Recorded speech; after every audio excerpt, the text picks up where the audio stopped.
মহালয়া দিন সকালে যেখানে একটি ভয়াবহ দুর্ঘটনা এবং সেই দুর্ঘটনায় প্রায় প্রাণ হারায় 14 বছরের একটি কিশোর এবং তারপরে দুপুরে দেখা যায় যে এখানকার বাসিন্দারা কিন্তু এখানকার পুলিশকে সম্পূর্ণভাবে ঘেরাও করে, কিন্তু তারপরেই বাসিন্দাদের তরফ থেকে অভিযোগ আসে যে পুলিশ একদম ইউনিফর্ম না পরে থাকা সেই পুলিশ তাদের উপর চড়াও হয়, তাদের গায়ে হাত তোলে, মহিলাদের উপর হাত তোলে, এমনটাই কিন্তু তাদের অভিযোগ। এবং ইতিমধ্যে একজন ব্যক্তিকে তারা চিহ্নিত করেছেন এবং তাকে ঘিরে এখন রণক্ষেত্রের পরিস্থিতির সৃষ্টি হয়েছে বাসরণীতে। এবং তাদের যে অভিযোগ যে এখানকার যারা পুলিশ রয়েছেন স্থানীয়, তারা কেন সেই ব্যক্তিকে আটক করছে না এবং তাকে কেন একদম বাসিন্দাদের হাতে তুলে দিচ্ছেন এবং তার পরিচয় কেন সকলের সামনে প্রকাশ করছে না।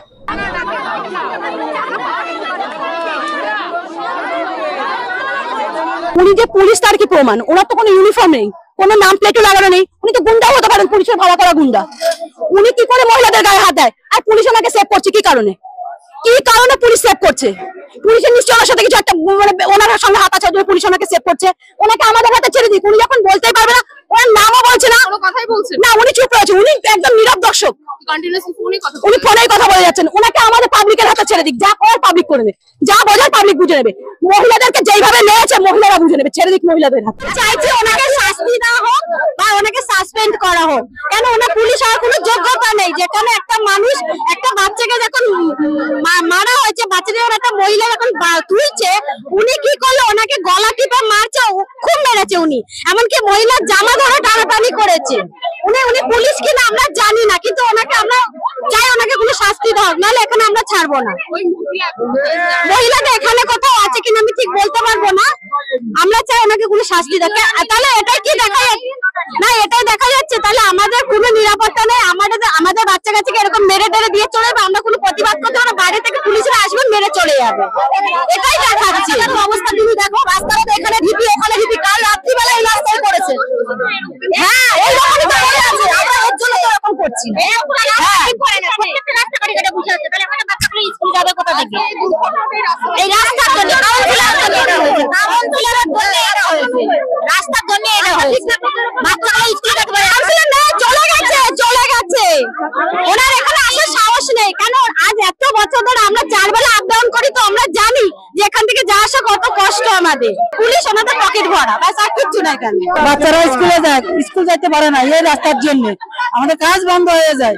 একাডুগুড়ার জল আমার গলিতে এই করে না, কাউন্সিল এখন পর্যন্ত আসেনি। এখনো দেখেন একটা বাচ্চা মারারে, একটা অল্প বয়সী বাচ্চা সকাল 7টায় তার ফোন হারাইলো। আজকে মা তো তার ফোনটা যে কি করে তার মার বুক কাছে ফেটে চলে যাচ্ছে, কাকে কি করে সান্ত্বনা দিল?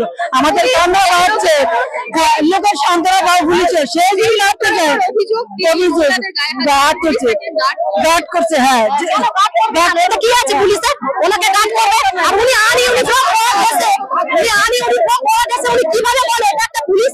এটা তো পুলিশই মনে হয় না যে এটা একটা পুলিশের কাজ করছে, গুন্ডা দলেরই লোক আছে। পুলিশ হলে কখনো এরকম করতে পারে না।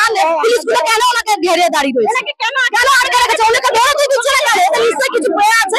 প্লাস আমাদের ভিডিও করা হচ্ছে, সেটাও দেখতে পারেন আমরা। উনি কি ভাবেন? হ্যাঁ আমরা তো পাড়াই এই পাড়া ওই পাড়া এইরকম শুনেই এসেছি।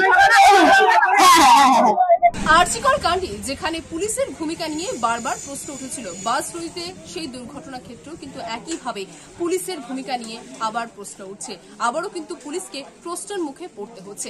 ক্যামেরা রিতমের সঙ্গে নিলাম দাস, রিপোর্টিং বাংলা হান্ট, কলকাতা। বাংলা হান্টের আরো খবর দেখতে নজর রাখুন।